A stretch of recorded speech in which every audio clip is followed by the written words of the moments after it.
Hi, Patricia. Welcome.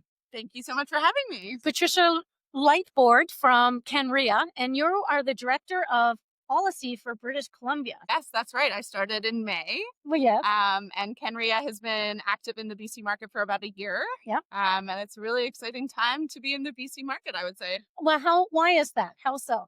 Well, we have a very supportive policy environment with the government committing to holding calls for power every 2 years. Right. We're in the middle of a call for power for new renewable projects, which is due January 5th.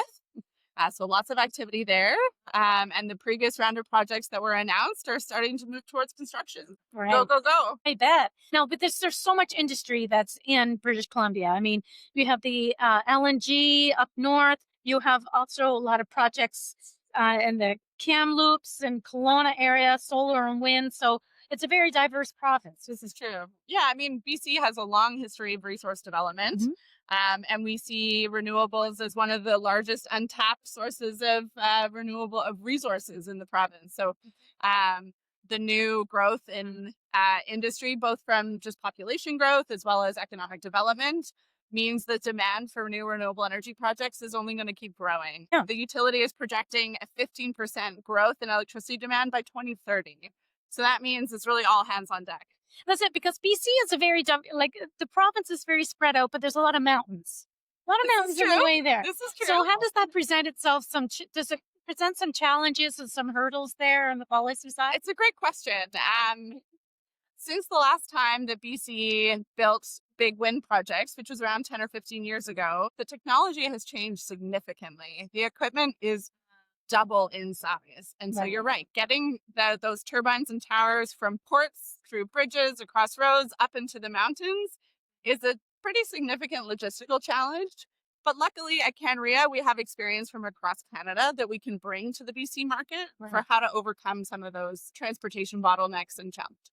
Now, BC has a very well-organized Indigenous population and communities there. Yes. I see you're probably very much involved in those. Yes. So the way the procurements have been designed is that there's a minimum 25% equity participation by First Nations communities. But what we've seen in the past call, and we expect to see again in the next, is that that minimum target has been exceeded. All the projects achieved 51% or 49%. So we see those First Nations communities where the projects are being built as real partners in the delivery of those projects, which makes them more robust. And we see those benefits getting delivered back to those communities. Great. I mean, growth is wonderful. It's all part of the direction that the renewable energy sector is going. What are some of the surprises you've seen since you've been in the role since May?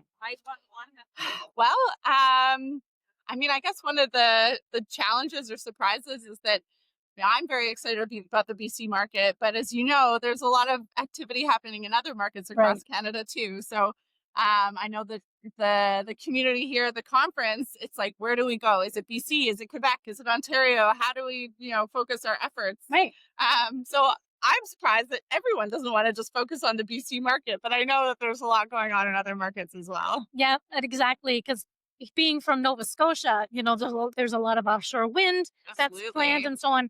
Is there offshore wind planned in BC? There are a couple of longer-term prospect projects on the north coast of British Columbia where the conditions there's some potential for offshore wind, but I would say we're a little bit behind in terms of exploring those opportunities compared to the East Coast. Right. But as I said, with that much low growth projected in the province, I would say all options are on the table in terms of future resource mix. Absolutely.